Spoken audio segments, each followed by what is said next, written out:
Hola! Aujourd'hui je vous retrouve pour vous parler organisation et mise en place du coup de cette rentrée. Donc pour l'instant, comme je vous l'avais dit dans une vidéo précédente, je suis en recherche d'emploi. Donc ça va pas être un back to work ou un back to school, mais c'est vrai que pour moi le mois de septembre c'est vraiment un signe de renouveau, de rentrée, de remise à plat également des objectifs qu'on a pu se mettre en janvier et ce genre de choses. Donc je vais d'abord commencer à faire un petit point au niveau financier. Donc dans ma vidéo budget d'août, j'avais rempli les petites enveloppes. Si vous voyez un petit truc noir sur le lit là, c'est mon petit chat Harper qui nous accompagne durant cette vidéo. Alors en alimentation, beaucoup de pièces jaunes. Les pièces rouges, comme je vous expliquais dans la première vidéo, je les mets dans une enveloppe à part, donc je les compte pas comme étant des économies. Je compte juste les pièces à partir des 10 centimes et des euros jusqu'à jusqu'au billet et tout ça. Hop, santé pareil. Tac. Et j'ai réussi à économiser 2 petits billets. Du coup, je vais par contre prendre un papier pour tout noter puisque juste après, je vais faire mon calcul pour le mois de septembre au niveau du budget, que je vous tournerai dans une autre vidéo et je vous détaillerai, mais ça va me permettre de faire une mise à plat, puis de vous expliquer mon objectif financier également. Alors ce serait de m'acheter une voiture, c'est pour ça que pour l'instant j'économise, après on verra parce que d'ici 1 ou 2 ans mon objectif ce serait d'acheter un appartement pour ne plus être en location et du coup juste rembourser mon prêt, du coup pouvoir mettre de l'argent ailleurs dans d'autres projets. Donc du coup 2 billets de 5 et en pièces. Économie de 12,70. Donc les billets de 5 je vais directement les mettre dans l'enveloppe cadeau. Parce que voilà, en mois de septembre ça va commencer pour la dépense des cadeaux d'anniversaire puis ceux de Noël. Donc on continue. Je suis assez contente de moi, surtout que ce mois-ci il y a eu pas mal d'imprévus. Si vous me suivez sur Instagram, vous avez vu que du coup je me suis foulée la cheville, donc j'ai eu des rendez-vous médicaux à prendre, une radio, etc. Donc ça fait toujours des frais en plus. Et la petite monnaie, je vais la mettre dans l'enveloppe transport, qui pour l'instant il n'y a rien dedans. Je calculerai du coup la petite monnaie dans ce qu'il faudra que je rentre pour le mois prochain. Alors petit tip si ça peut vous aider, moi j'ai créé en fait une petite fiche où je note en général les dépenses que je fais, donc qui vont plutôt être variables fixes. En fait je fais un petit peu ce qui doit être mis de côté pour savoir un peu combien je dois mettre de côté. Et pas que j'oublie également, je me suis sortie, j'ai reçu une facture à payer. Donc là j'ai juste noté les montants pour savoir. Donc de toute façon je vous ai dit que je vous l'expliquerai dans la vidéo du budget de septembre pour vous expliquer un petit peu mieux, mais je fais voilà le bilan sur les dépenses. Je sais que je n'ai rien qui est prélevé ce mois-ci à part le loyer, donc pour l'instant c'est ok.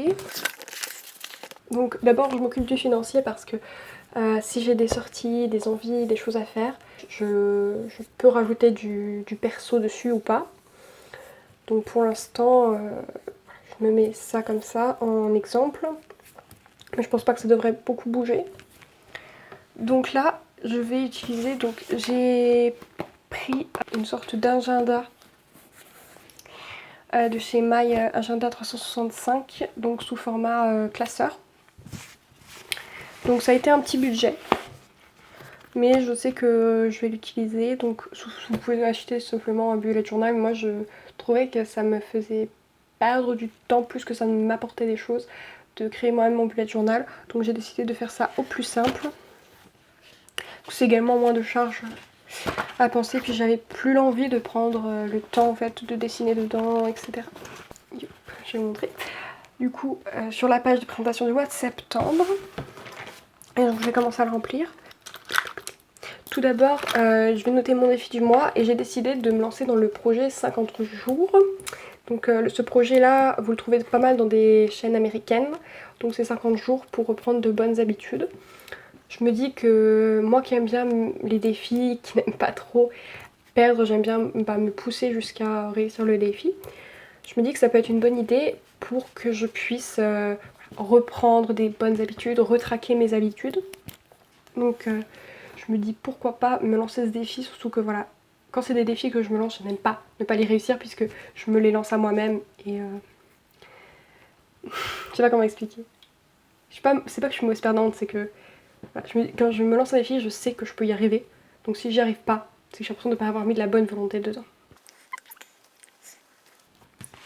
Donc ensuite, je vais noter mes objectifs. Alors pour ça, je vais reprendre le petit tableau de vision que j'ai fait, plus le tirage que j'ai fait à côté de cartes, pour voir un petit peu ce que ça me dit. Je vais commencer à faire une déformation, que ça fait un moment que je l'ai, mais j'ai pas pris le temps de le faire. Que voilà, ça demande quand même de la rigueur de faire une formation, surtout que celle-là elle est plutôt complète et qui demande pas mal de temps d'apprentissage. C'est pas une formation qui se fait en 2 heures. C'est pour ça que je repousse parce que c'est quand même un gros bloc de temps qu'il faut que je prenne. Donc habituellement, je me mets les objectifs au trimestre. Mais bon, là, comme c'est un nouveau mois, je me le mets au mois. Mais du coup, je peux me permettre de faire, entre guillemets, l'impasse sur un des objectifs pour mettre l'objectif d'avoir un travail, puisque ça va me permettre d'avancer dans d'autres objectifs, puisque l'argent qui va rentrer du travail va me permettre de le mettre dans l'objectif d'avoir par exemple une voiture, d'avoir l'appartement et toutes ces choses-là. Donc je ne l'avais pas noté dans mes projets, mais ça va me permettre en fait d'avancer dans les projets, donc c'est quand même une étape de certains d'entre eux. Et pour le dernier objectif, il faut que je me renseigne sur les activités qu'il y a à faire autour et puis on verra bien. Donc pour l'instant je me suis mis 2 objectifs, donc une formation et trouver l'emploi. Donc j'ai encore pas mal d'entretiens à passer, mais je préfère me le noter pour être sûre de bien tout faire carré. Les anniversaires je les ferai plus tard puisque c'est quelque chose d'assez personnel. Sinon il n'y a pas d'autres dates importantes. Si sur le calendrier, pardon, je vais noter juste la deadline, je l'ai noté en vert, pour du coup le paiement que je vous ai dit de la lettre que j'ai reçue, donc le 20. En bas on se retrouve avec le tracker. Donc je vais mettre les habitudes pour lesquelles je fais ce projet des 50 jours.